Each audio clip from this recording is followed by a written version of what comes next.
कहते एक दिन मैं जंगल में शिकार करने गया तो कुछ जानवर कम नजर आए। सुबह से लेकर मैं घूमने लगा, असर का वक्त हो गया, कोई शिकार न मिला। अब मेरे दिल के अंदर ये डर था कि अगर मगरिब मुझे यहीं हो गई तो मुझे कोई दरिंदा कोई जानवर परेशान करेगा। इसी परेशानी के आलम में मैं दाएं बाएं देख रहा था कि हरनी का एक बच्चा मुझे नजर आया। मैंने झट से वो हरनी का बच्चा ही उठा ली कि आज यही शिकार करूंगा। कहते मैंने उसे घोड़े के आगे रखा, अपने आगे गर्दन की जानिब, और मैंने घोड़े की लगामें तेजी से घुमाई कि सर पट घोड़ा दौड़ाया ताकि मगरिब से कबल मैं शहर में पहुंच जाऊं, ये जंगल का इलाका गुजर जाए। कहते हैं मैं बड़ी गर्मी थी, बड़ी प्यास लगी, पर पानी ना पिया ना घोड़े को पिलाया। सर पर दौड़ाया इस डर से कि कहीं ऐसा ना हो कि मैं जंगल में मुझे शाम हो जाए। कहते हैं जब मैं शहर से बाहर पहुंच गया तो मगरिब का वक्त भी शुरू हो गया। कहते हैं अभी मैं पहुंचा ही था, मैंने वहाँ घोड़े को रोका, खुद भी पानी पिया, जानवर को भी पिलाया। कहते हैं जरा मैंने आंख उठा के देखा तो जिस हरनी का मैं बच्चा लाया था वो भी दौड़ती हुई मेरे पीछे आ गई। कहते हैं वो पीछे मेरे खड़ी है, पता नहीं कहाँ से बेचारी दौड़ी। मेरा तो घोड़ा था और मैंने तो सांस भी नहीं लिया। 1.5 घंटा 2 घंटे मैं भगाता लाया इस जल्दी में के बाहर आना है। कहते पलट के देखा तो उसकी सांस फूली हुई हरनी और ललचाई नजरों से मुझे देख रही है। दिल के एक कोने से आवाज आई कि आज तो 2 शिकार हो गए। बच्चा तो पकड़ा ही, इसकी माँ को भी काबू करता हूँ ताकि डबल शिकार हाथ आएगा। कहते हैं फिर अंदर से मेरा दर्द बोला, अंदर से मेरा रहम बोला।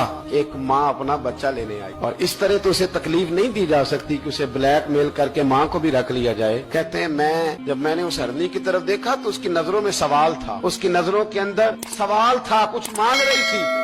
कहते मैंने उस बच्चे की पुश्त पर हाथ फेरा, फिर मैंने बच्चा छोड़ दिया। कहते उसने पहले बच्चे को बाजुओं में लिया, फिर अपनी जुबान से अपना बच्चा चाटने लगी। कहते हैं फिर वो जब जंगल की तरफ जाने लगी तो एक दफा उसने मेरी तरफ देखा, दूसरी दफा उसने आसमान की तरफ देखा। जिंदगी में मुझे इतना सुकून कभी नहीं आया था जितना आज आया। कहते मैं घर गया, इशा की नमाज पढ़ी, बावुजू मैं बिस्तर पे लेट गया। लोगों मेरे नसीब देखो, मुझे मदीने वाले महबूब का दीदार नसीब हुआ। रसूल करीम अलैहिस्सलाम मेरी ख्वाब में आए, मैं रोने लगा। घर महक उठा, फूल खिलने लगे, खुशबुएं बिखरने लगी। कहते महबूब करीम तशरीफ लाए और क्या खूबसूरत जुमला है। महबूब फरमाने लगे ओ सुबकुतगीन, अगर तुझे बादशाह बना दिया जाए तो इंसानों के साथ भी इसी तरह रहम करेगा ना जिस तरह आज हरनी के साथ किया है। अगर तुझे बादशाह बनाया जाए तो रवैया यही रखेगा या बदल जाएगा। कहता मैं रो पड़ा। मैंने कहा यार सुल्ला, मैं तो गुलाम बनने के भी काबिल नहीं तो बादशाह कैसे बनूंगा। फरमाया तेरी आज की अदा बड़ी पसंद आई है, अर्श के मालिक ने तुझे बादशाह बनाने का फैसला कर लिया।